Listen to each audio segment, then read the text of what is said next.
ይግቡ። በ45000 ካሬ ሜትር ላይ ወደ ተንጣለለው የፊሶን ሪል ስቴት እንኳን ደህና መጣችሁ። ቤቶቻችን ተጠናቀዋል። ይምጡና ይረከቡ።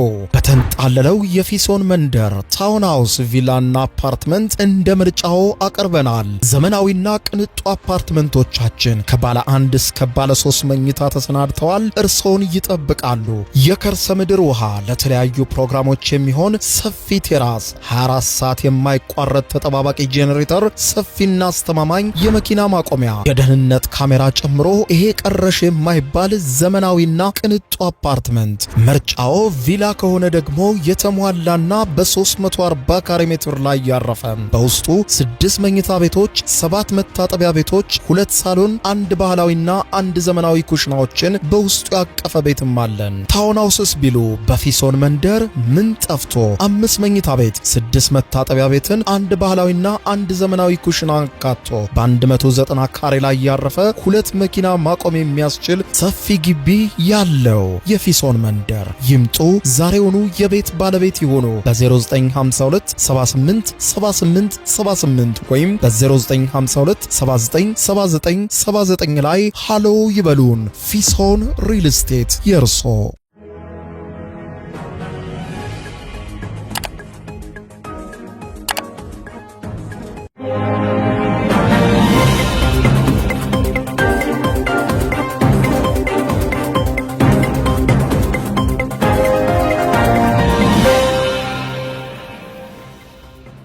ጤና ይስጥልኝ ክቡራትና ክቡራን የዩቲዩብ ቻናል ቤተሰቦች፣ የሰዓቱን አጫጭር ሰበር መረጃ ይዤ ቀርብ ያለው በርከት ያሉ መካከለኛው ምስራቅን የተመለከቱ ሰበር መረጃዎች በየሰዓታቱ ልዩነት ዩቲዩብ ላይ ሲጫኑ ቀድሞ ለእናንተ የማስታወቂያ መልእክት ወይም ኖቲፊኬሽን እንዲደርሷችሁ የዩቲዩብ ቻናሌን ሰብስክራይብ በማድረግ የደወል ምልክቷን መጫን አትዘንጉ። ወደ ሰበር መረጃው ስናቀና ኢራንና አሜሪካ ጦር ፊት ለፊት ተፋጧል። ክቡራን አድማጮች፣ ይኸውም በትናንትናው ዕለት ኢራን መታ የጣለችውን ንብረትነቱ የአሜሪካ አየር ኃይል የሆነ ተዋጊ አውሮፕላን ከተመታ በኋላ አውሮፕላን ውስጥ የነበረ የአሜሪካ አየር ኃይል ባልደረባ እስካሁን ድረስ የት እንደገባ አልታወቀም። ሁለቱም ማለትም የአሜሪካም ጦር የኢራንም ጦር ይህንን የአሜሪካ አየር ኃይል አባል ለመያዝ ከፍተኛ ጥረት እያደረጉ ይገኛል። የአሜሪካ አየር ኃይሎች ከአካባቢው አጋዥ ኃይሎች ጋር በጋራ በመሆን በኢራን ውስጥ ዘልቀው ገብተው ልዩ ኦፕሬሽን እያካሄዱ ይገኛል። በሌላ በኩል ደግሞ ኢራንም ወደ አካባቢው ጦሯን እያንቀሳቀሰች ትገኛለች። በፍጥነት ደርሶ ይህንን አብራሪ መያዝ በጦርነቱ ላይ ከፍተኛ የሆነ ለውጥ እንደሚያመጣ ተነግሯል። በተለይም ደግሞ አሜሪካዊ ተንታኝ ሲናገሩ ኢራን ተሳክቶላት ይህንን የአሜሪካ አየር ኃይል ባልደረባ ይዛ በቴሌቪዥን የምታሳየው ከሆነ ከባድ አደጋ ይከሰታልም ብለዋል። ይህንንም ለማድረግ ኢራን በፍጥነት በህይወት ይዞ ለሚሰጠኝ 65000 አሜሪካን ዶላር እሰጣለሁ ስትል ለዜጎቿ ጭምር አውጃለች እንዲሳተፉ በፍለጋው ላይ። በዚህ መሃል ታዲያ የኢራንና የአሜሪካ ጦር ፊት ለፊት ጭምር ሊታኮሱ የሚችሉበት መንገድ መኖሩን ተከትሎ ከባድ ስጋት ቀጠናው ላይ አጭሯል ማለት ነው። የአሜሪካው ፕሬዝዳንት ዶናልድ ጄ ትራምፕ ይህ ወታደር እንዳይያዝ በማንኛውም መንገድ ይዛችሁት ውጡ ሲሉ ትዕዛዝ መስጠታቸውን ተከትሎ ለአስጨራሽ ፍጥጫ እየተካሄደ ነው። ለመሆኑ ይህ ኦፕሬሽን እንዴት የሚደረግ ነው? ምን አይነት ኦፕሬሽን ነው ይህንን ለማድረግ የሚፈጸመው የሚለውን በዝርዝር የማስደምጣችሁ ነው የሚሆነው። ቀጠናው ላይ ያለውን ፍጥጫ በተመለከተ መገናኛ ብዙሃን ያወጡትን ዘገባ። በሌላ በኩል ኢራን፣ አሜሪካና እስራኤል በየፊናቸው ሶስቱም ከጦርነቱ ለመውጣት የሚያደርጉት ግብ ቀጥሏል። ነገር ግን ለሶስቱም ከጦርነቱ በቀላሉ መውጣት የማይቻል ሆኖባቸዋል። ዝርዝሩን ታደምጡታላችሁ። በሌላ በኩል ደግሞ ጥቃቶች አሁንም ተባብሰው ቀጥለዋል። ኢራን በዛሬው ዕለት የሆርሙዝ ወሽመጥንም የከፈተች ሲሆን መክፈቷ ብቻ ሳይሆን ከአሜሪካ ጋር አልተባበሩም ያለቻቸውን እንደ ፈረንሳይ ያሉ ሀገራትን መርከቦች ማሳለፍ ጀምራለች። ይህም ከተሰሙ ሰበር መረጃዎች መካከል አንዱ ነው። በዝርዝር ሁሉንም ማስደምጣችኋለሁ። አብረን እንከታተለው። በመካከለኛው ምስራቅ በተባባሰው ጦርነት ኢራንና አሜሪካ በኢራን ግዛት ውስጥ ትናንትና ተመቶ የወደቀውን የአሜሪካውን የአየር ኃይል ባልደረባ ለማግኘት ጥድፊያ ላይ መሆናቸው ተዘግቧል። ኢራን በምድር እያሰሰች ሲሆን ይህንን አሜሪካዊ አብራሪ በህይወት ይዞ ለሰጠኝ ወይም ለገደለው 65000 የአሜሪካን ዶላር እሰጣለሁ በማለት ስትገልጽ፣ አሜሪካ ሚስጥራዊ ኦፕሬሽን በኢራን ውስጥ ማካሄዷን ቀጥላለች። ይህ ዘገባ እስከተጠናከረበት ሰዓት ድረስ የወጡ መረጃዎች እንደሚያመለክቱት ከሆነ ኢራንም ሆኑ አሜሪካ ይህንን አሜሪካዊ የአየር ኃይል ባልደረባ እስካሁን አላገኙትም። ሁለቱም ግን ከፍተኛ ፍጥጫ ውስጥ ገብተው ፍለጋውን እያጧጧፉት። ተመቶ የወደቀው አውሮፕላን ውስጥ የነበረውን የአሜሪካ የአየር ኃይል አባልን መያዝ ለኢራን ትልቅ ሽልማት ይሆናል ሲሉ አሜሪካዊው ባለሙያ ተናግረዋል። በቻተም ሃውስ የአሜሪካና የሰሜን አሜሪካ ፕሮግራም ዳይሬክተር ላውረን ራፕ ከሬዲዮ ፎር ቱዴይ ጋር ባደረጉት ቃለ ምልልስ ከሰዓታት በፊት እንደተናገሩት በተከሰከሰው ጀት ውስጥ የነበረውንና የጠፋውን የአሜሪካ የአየር ኃይል አባል ማግኘት ወሳኝ ተልእኮ ነው ለአሜሪካም ለኢራንም ብለዋል። የአሜሪካን የአየር ኃይል አባል ኢራን ቀድማ ከያዘችው ለኢራን ትልቅ ሽልማት እንደሚሆንና በጣም ከፍተኛ የመደራደሪያ አቅም ለኢራን እንደሚሰጣት ተናግረዋል። ራፕ አክለውም የአየር ኃይሉ አባል በህይወት ከተያዘና ምስሎቹ ተቀርጸው በኢራን መገናኛ ብዙሃን ከተለቀቁ የአሜሪካ ህዝብ ቀድሞውንም ስላልደገፈው ጦርነቱን የሚኖረውን አመለካከት ሊያጠለሸው ይችላል ብለዋል። እነዚህም ምስሎች ከወጡ የአሜሪካውያንን እይታ በእጅጉ ይቀይራል ተብሎ ይታሰባል። ለዚህ ነው ኢራን በከፍተኛ ሁኔታ ይህንን ግለሰብ ለመያዝ እየታተረች ያለችው ተብሏል። ይህንን የአሜሪካን ጦር ጀት አብራሪ በኢራን ግዛት ውስጥ ፈልጎ ለማግኘት የሚደረግ አስፈሪና አደገኛ ዘመቻ መሆኑን የሚናገሩት ባለሙያዎቹ አሜሪካ የቢቢሲ አጋር የሆነው ሲቢኤስ በኢራን ግዛት ውስጥ የሚደረገው የአሜሪካ ልዩ ኦፕሬሽን እንደቀጠለ ሲሆን የአሜሪካና የኢራን የምድር ኃይሎችም ፊት ለፊት ተገናኝተው ውጊያ ሊገጥሙ እንደሚችሉም ጭምር ተዘግቧል። በጦርነት ውስጥም ተመቶ የወደቀውን ፈልጎ የማዳን ተልእኮም የአሜሪካና አጋር ጦር የሚሳተፉበት እጅግ ውስብስብና ከጊዜ ጋር የሚደረግ ከባድ ሩጫ ዘመቻ መሆኑም ተመልክቷል። በአሜሪካ አየር ኃይል ውስጥ ለዚሁ ተብሎም የሰለጠኑ ልዩ ወታደሮች ያሉ ሲሆን ለቅድመ ጥንቃቄ በሚል ውጊያ በሚካሄድባቸው አካባቢዎች አስቀድመው እንደሚሰማሩም ተነግሯል። በውጊያ ወቅት ፈልጎ ማዳንን በተመለከተ ተንታኞች ስለ ሁኔታው ሲናገሩ በቀላል ቋንቋ ይህ ተልእኮ በውጊያ ወቅት ተመቶ የወደቀን አብራሪ ወይም በጠላት ጦር ተቆርጦ የቀረን ሰራዊት የመፈለግ ድጋፍ የመስጠትና የማትረፍ ዘመቻ መሆኑን ገልጸው ይህ ከተለመደው በሰብአዊ ቀውስ ውስጥ ወይም በአደጋ ውስጥ ያሉ ሰዎችን ፈልጎ የማግኘት ጥረት በተቃራኒው ጦርነት በሚካሄድባቸውና በአወዛጋቢ ስፍራዎች የሚካሄድ ዘመቻ ነው ብለዋል። ይህ አሜሪካን በሚስጥር እያካሄደች ያለችው የፍለጋና በህይወት የማትረፍ ዘመቻው የሚካሄደው በሄሊኮፕተር ታግዞ ሲሆን አብረውም በበረራ ላይ ነዳጅ መሙላት የሚያስችሉ አውሮፕላኖች እንዲሁም በመንገድ ላይ ከጠላት ጥቃት የሚገጥም ጥቃት የሚፈጽምና በአካባቢውም የሚቃኝ አውሮፕላን ድጋፍ ለመስጠትም ይከተላሉ። የቀድሞው አዛዥና የዚህ ልዩ ኃይል አባል የነበረ ግለሰብ ለሲቢኤስ ኒውስ እንደተናገረው በኢራን ውስጥ እንደተካሄደው የፍለጋና በህይወት የማዳን ተግባርን ቢያንስ በብላክ ሃውክ ሄሊኮፕተሮች የሚታገዙ 24 አባላት ይሳተፉበታል። ይህ የፍለጋ ቡድን አስፈላጊ ሆኖ ከተገኘ ከአውሮፕላኑ ላይ ዘሎ የሚወርድ ሲሆን መሬት ካረፈ በኋላም ከጠፋው የአውሮፕላን አብራሪ ጋር ግንኙነት መፍጠር ቀዳሚ ተግባሩ ይሆናል። የጠፋው የአውሮፕላን አብራሪም ከተገኘ በኋላም አስፈላጊ ከሆነ የሕክምና ድጋፍ መስጠት፣ ከጠላት እይታ መሰወርና አካባቢውን ለቆ ከስፍራው በፍጥነት የሚወጣበትን መንገድ ያመቻቻሉ። ስለ ሁኔታው የቀድሞው አዛዥ ለሲቢኤስ ኒውስ ሲናገሩ አስፈሪና አደገኛ በማለት ሁኔታውን ይገልጹታል። አክለውም ሲናገሩ ይህንን ለማድረግ ብቻ ሰልጥነው የተዘጋጁ የአሜሪካ ወታደሮች እንዳሉ ገልጸው ወታደሮቹን ቡድን የአየር ኃይሉ የስዊዝ ቢላ በመባል ነው የሚታወቁት ብለዋል። አርብ ዕለት ኢራን ውስጥ የተቀረጸና ትክክለኛነቱ የተረጋገጠ ተንቀሳቃሽ ምስል የአሜሪካ ሄሊኮፕተርና ቢያንስ አንድ ነዳጅ የሚሞላ አውሮፕላን በኢራን ኩዜስታን አውራጃም ሰማይ ላይ ሲበሩ ታይተዋል። ተመቶ የወደቀው የጦር ጀት አብራሪን የሚፈልገው የአሜሪካ አየር ኃይል ብቻ አይደለም። የኢራን ጦርም ግለሰቡን በቁጥጥር ስር ለመዋል ያላሰለሰ ጥረት እያደረገ ሲሆን የአሜሪካና የኢራን ጦር በምድር ላይ ፊት ለፊት ተገናኝተው የመታኮሱ ሂደት ግን የበለጠ እየቀረበ መጥቷል። የቀድሞ የአሜሪካ ባህር ኃይል ልዩ ዘመቻ ስፔሻሊስት ጆናታን ሃኬት ለቢቢሲ ወርልድ ቱናይት ፕሮግራም ሲናገር የፍለጋ ቡድኑ ቅድሚያ የሚሰጠው ነገር ይህን ግለሰብ በህይወት መኖሩን ማረጋገጥ ነው ብለዋል።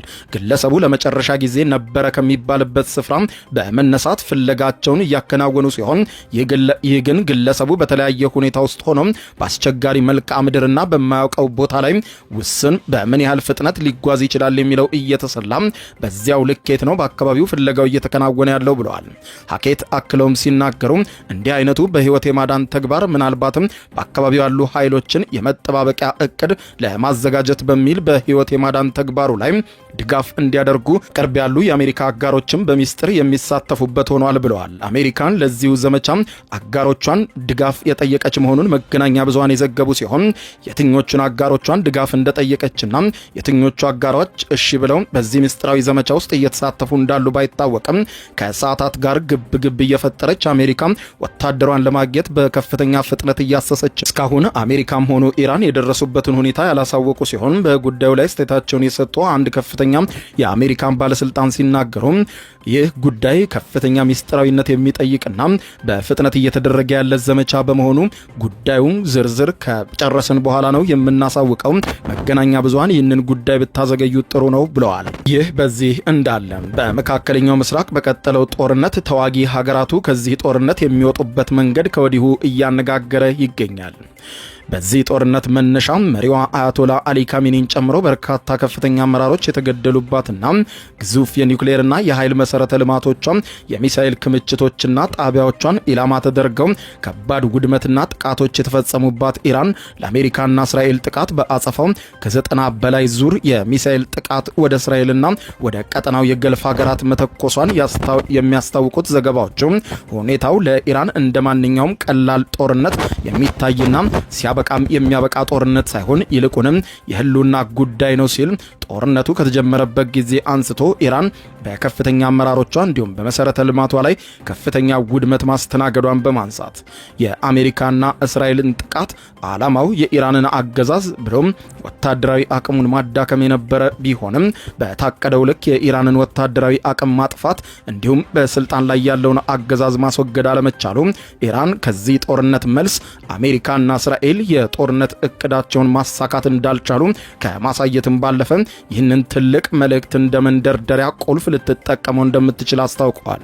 በእስራኤልና አሜሪካ እየተፈጸመ ከቀጠለው ከፍተኛ ጥቃት በተቃራኒ በብዙ ውድመት ውስጥ ሆና በጦርነቱ የቀጠለችው ኢራን በነ ፕሬዝዳንት ዶናልድ ጄ ትራምፕ እንደታሰበው በአጭር ጊዜ ውስጥ በደረሰባት ውድመት በሽንፈት ጦርነቱን እንደማታቆም ማሳየት መቻሏን ተከትሎ ከዚህ ጦርነት ለመውጣት ፍላጎቶቿን እንደ ቅድመ ሁኔታ እንደምታስቀምጥ የሚያነሱት አሜሪካዊ ተንታኞች ኢራን በአሁኑ ወቅት ተራ የተኩስ አቁም ሳይሆን ይልቁንም ጠንካራ ስምምነት እንደምትፈልግ ከቅድመ ሁኔታዎቿ መካከል ኢራን ላልጀመረችውና አሜሪካና እስራኤል በኢራን ላይ ላደረሱት የንብረት ውድመትም ካሳ እንደምትፈልግ በመንገር ሆርሙዝን ዘግተዋል። ጦርነቱ አሁን ባለበትና በቀጠነበት ሁኔታ የአሜሪካው ፕሬዝዳንት ዶናልድ ጄ ትራምፕ ከጦርነቱ በፍጥነት መውጣት ቢፈልጉም የኢራን ኃይል ሳይዳከም ከጦርነቱ እንዴት ይወጣሉ? ጦርነቱ መጀመር ያልነበረበት ጦርነት ነበረ፣ አንዴ ተጀምሯል። ነገር ግን ኢራንን ወደ ለየለት ሁኔታ ሊገፋትና የኒውክሌር የጦር መሳሪያ መስራት አለብኝ ወደምትልበት ደረጃ ሊያደርሳት ስለሚችል በኢራን ውስጥ የአገዛዝ ለውጥ ሳይመጣ የአሜሪካው ፕሬዝዳንት ዶናልድ ጄ ትራምፕ ጦርነቱን ድል አውጀው እንዳያቆሙት የአረብ ሀገራቱ በጭንቀት ላይ ሆነው በከፍተኛ ሁኔታ ትራምፕን ማስጠንቀቅ ቀጥለዋል።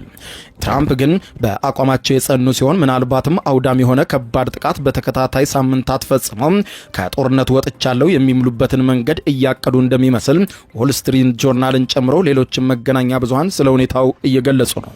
በሌላ በኩል እስራኤልም ጦርነቱ እንዳሰበችው አለመግፋቱን ተከትሎ በኢራን ያደረሰችውን ውድመት እንደ ትልቅ ድል በመቁጠር ከጦርነቱ ራሷን ለማውጣት እየተዘጋጀች ቢሆንም ለእስራኤልም ቢሆን ይህ ከፍተኛ ሽንፈት ነው። በተለይም ደግሞ ከመጀመሪያው የስልጣን ዘመናቸው ጀምሮ በኢራን ላይ ጥቃት እንደሚሰነዝሩ ሲዝቱ እንደነበረና ኢራንን በከፍተኛ ጥርጣሬ ሲያዩት የኖሩት የእስራኤሉ ጠቅላይ ሚኒስትር ቤንያሚን ኔታንያሁ ከኢራን ጋር በሚያደርጉት ጦርነት የመጀመሪያ ዓላማቸውን ገልጸው ነበረ የተኮሱት።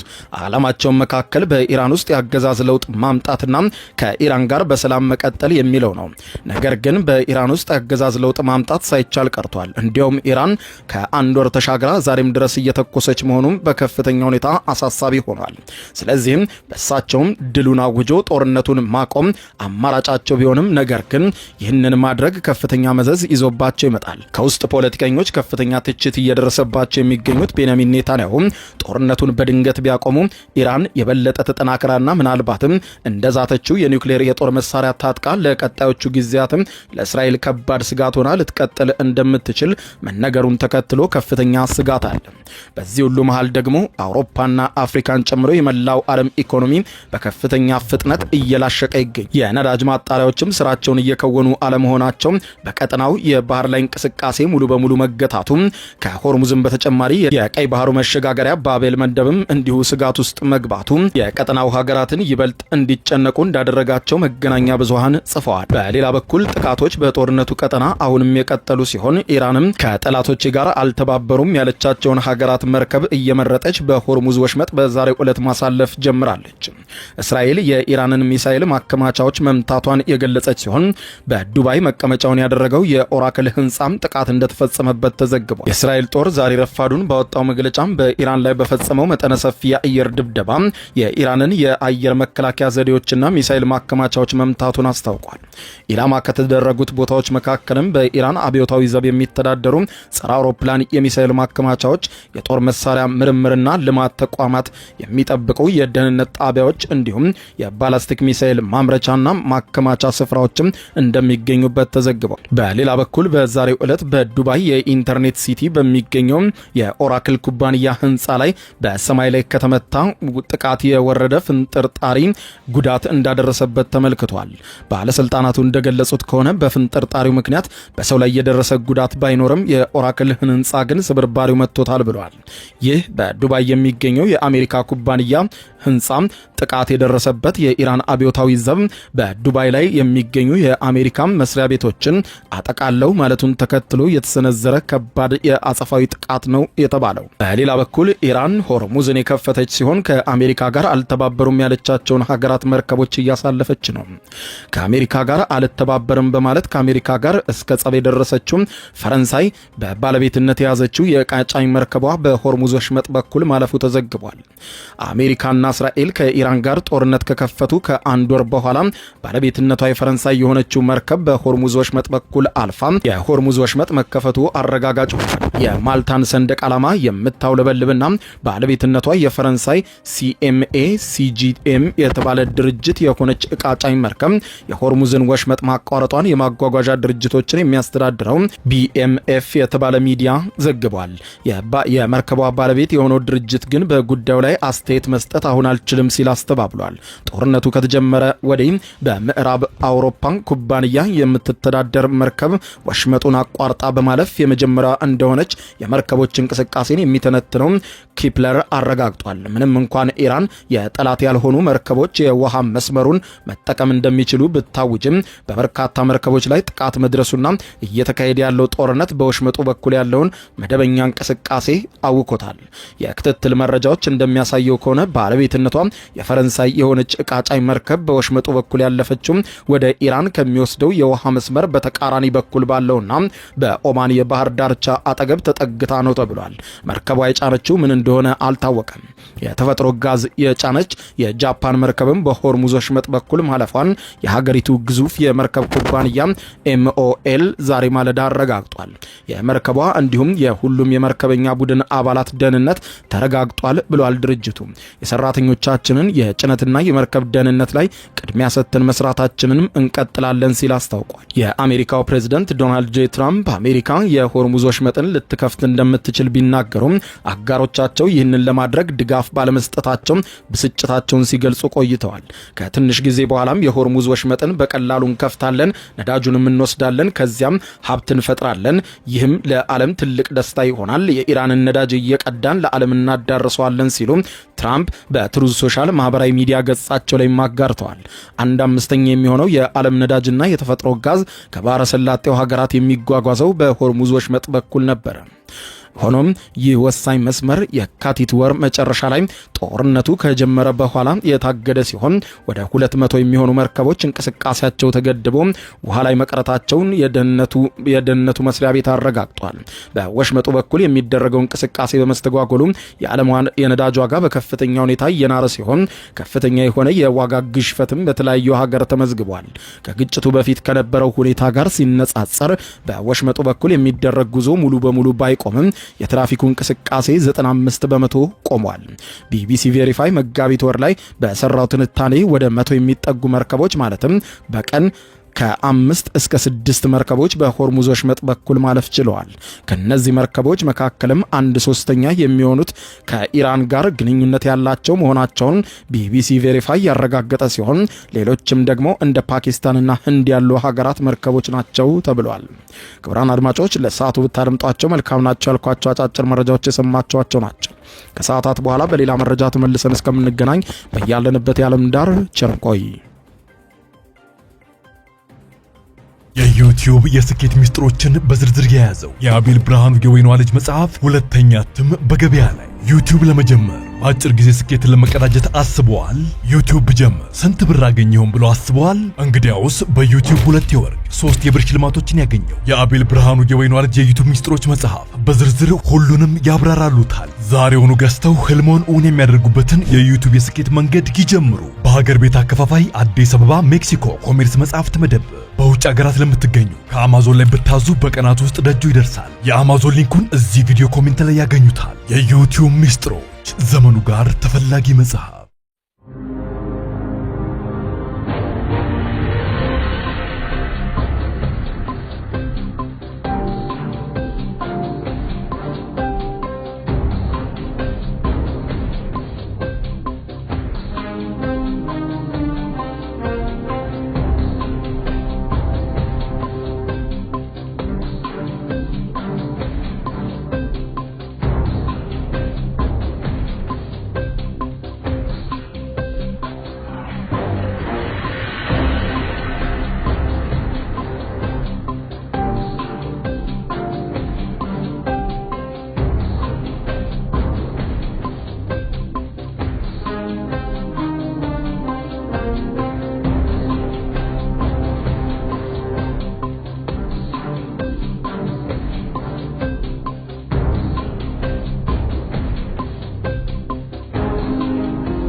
ይግቡ በ45000 ካሬ ሜትር ላይ ወደ ተንጣለለው የፊሶን ሪል ስቴት እንኳን ደህና መጣችሁ። ቤቶቻችን ተጠናቀዋል። ይምጡና ይረከቡ። በተንጣለለው የፊሶን መንደር ታውን ሃውስ፣ ቪላና አፓርትመንት እንደ ምርጫው አቅርበናል። ዘመናዊና ቅንጡ አፓርትመንቶቻችን ከባለ 1 እስከ ባለ 3 መኝታ ተሰናድተዋል። እርሶን ይጠብቃሉ።